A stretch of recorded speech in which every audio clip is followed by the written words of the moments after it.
Hello everyone, this is Jonathan Little for PokerNews.com. Today we have a great hand, Jack 7 suited on the button. It's exactly what you want to see. All right, so we have a tight aggressive player opening from second position, then a loose aggressive player calling from the hijack seat, and then it folds to me on the button. With this very deep stack, I think calling's perfectly fine. We are playing roughly 100 big blind effective stacks, so maybe calling here is a little bit suspect. I could actually see re-raising this being better because this is a hand that is definitely on the cusp of being playable. But you can go whichever way you want. I don't think it matters too much what you do here. I'm a pretty big fan of splashing around in position in tournaments just because a lot of people make a lot of errors. And by splashing around, you give yourself the opportunity to capitalize on those errors when you're in position. When you're not in position, you want to be a little bit more cautious. So it checks around to a loose aggressive kid in the hijack seat, and he bets 2,200 into this 5,700 pot. And I have middle pair and a flush draw. Very good hand. If I was playing this hand today, I would definitely just call. But I could certainly see merits to raising. The problem with raising is that while it does protect our hand from various draws our opponent could have, notice that the various draws he could have are also going to complete my draw some portion of the time. Like if he does have a flush draw, it's often going to be not the ace or the king. And if it's not the ace or the king high flush draw, we want the club to come in.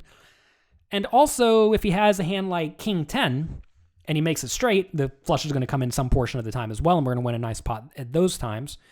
We can very profitably call this flop bet and easily call a turn bet with our middle pair. So I think I like calling in this spot. But this time I raised to 5,100. Now, I do not like this play. I think this was almost certainly a mistake. When I say it's a mistake, I don't think it's like some sort of a disaster. But in reality, my opponent's just going to call with a pretty wide range, and all of that range is going to have a lot of equity versus me and could even just have me in bad shape because a lot of his made hands beat my marginal made hand here with middle pair, bad kicker. So I think I would have just preferred to call and then call a lot of turn bets and then hopefully get there by the river. So I do raise small, my opponent does call. Turns a 4, my opponent checks, and now I bet 4,200. So clearly the purpose of betting here is to extract value from hands like marginal draws. Obviously my opponent's never folding a queen. He's also never going to fold a jack. Notice that when the bottom card pairs on the turn, we're now chopping with a lot of the jacks besides ace jack and king jack, and queen jack obviously. So this was a pretty good turn for me. My opponent should not have very many 4s in his range. So if I am going to bet this turn, I like a small bet. But I think this is a turn that I should definitely check on because when I bet this small amount on the turn and my opponent raises, well, now I probably need to fold. And if my opponent does just call, if he does have a draw, he's just going to check fold the river when he misses. So I don't extract any more value from that.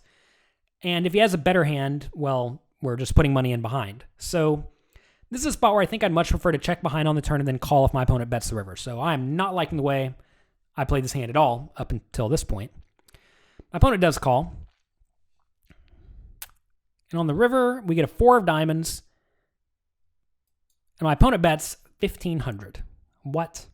Well, we're never folding, obviously. So this is a spot where I can't even think about my pot odds. We're getting like, I don't know, 15 to 1 or something like that. So are we going to win this 1 in 15 times? I mean, the answer legitimately could be no. Our opponent may show up with a queen or a 4 every single time.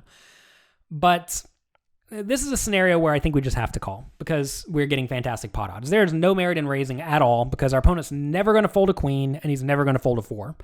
And when your opponent takes a somewhat weird line like this, he may just show up with queens and 4s here every time, and raising would be lighting money on fire.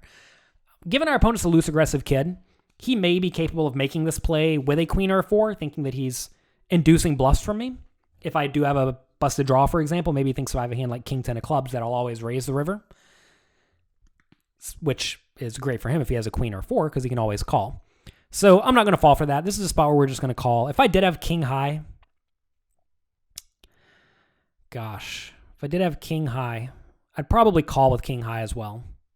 I'd be pretty unhappy about that. So I'm calling king high, calling ace high, going to fold 10 high and worse.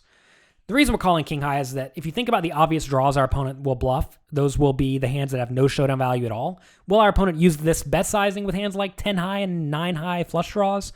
Probably not. So maybe calling with king high is just lighting money on fire, but That would certainly be a nasty spot if we did have king high here. I'm not going to raise, though, because if we do raise, our opponent's always going to call us with his full houses, and that is a disaster for me. Maybe you think your opponent's betting with something like pocket sixes when he takes this line. I mean, that would be a pretty bizarre way to play the hand. But